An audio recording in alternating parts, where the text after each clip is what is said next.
Since Fallout 4 is going to be on everyone's radar next week, I may as well draw your attention towards a certain game that was published by Bethesda, Brink. But not for Does anyone remember Brink? That mediocre shooter that tried doing something new with the FPS genre and had a unique art style? In the ads, it was slated as the end of the genre as we know it. No? Not ringing any bells?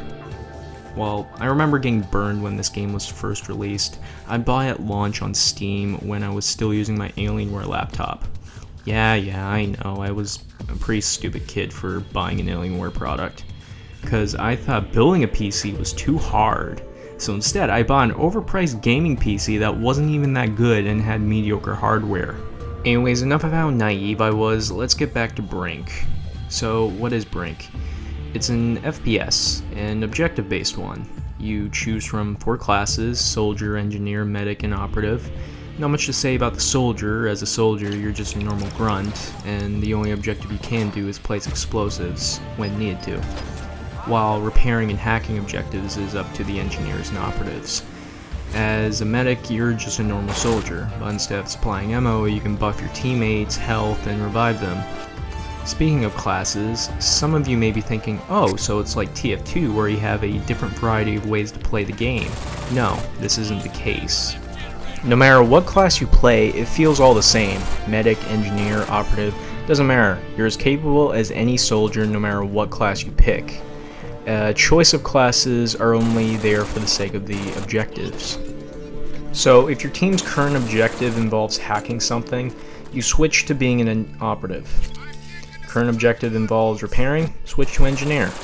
So yeah, giving you 4 different classes gives you the false sense that there are 4 different ways of play, but it's just window dressing. Planting explosives, repairing, and hacking aren't the only objectives.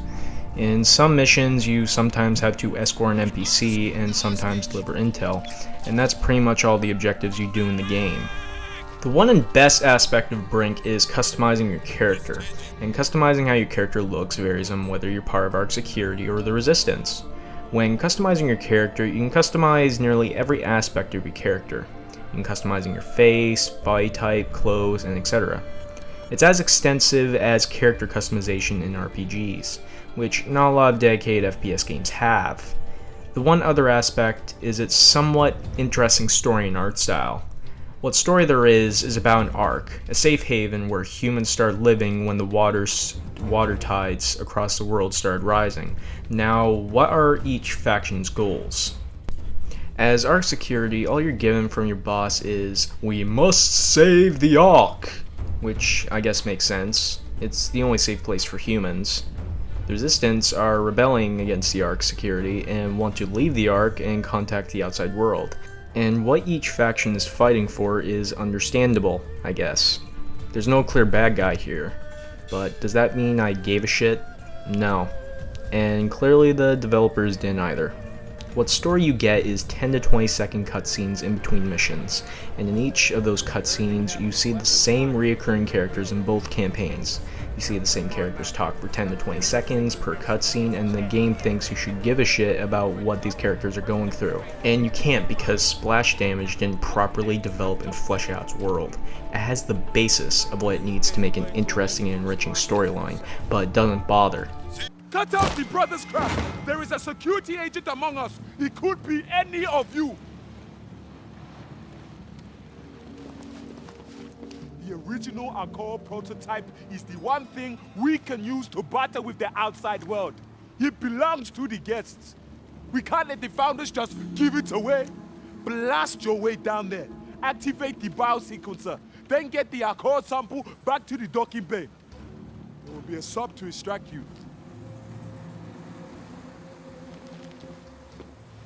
The story in Brink is as pathetic as the story in Titanfall. So what does Brink bring to the table that other shooters don't? Nothing. The only enjoyment you could get from the game is playing it with other people and using communication and teamwork, but sadly, servers for this game were shut down, which is why most of the gameplay you see here is just me playing with bots.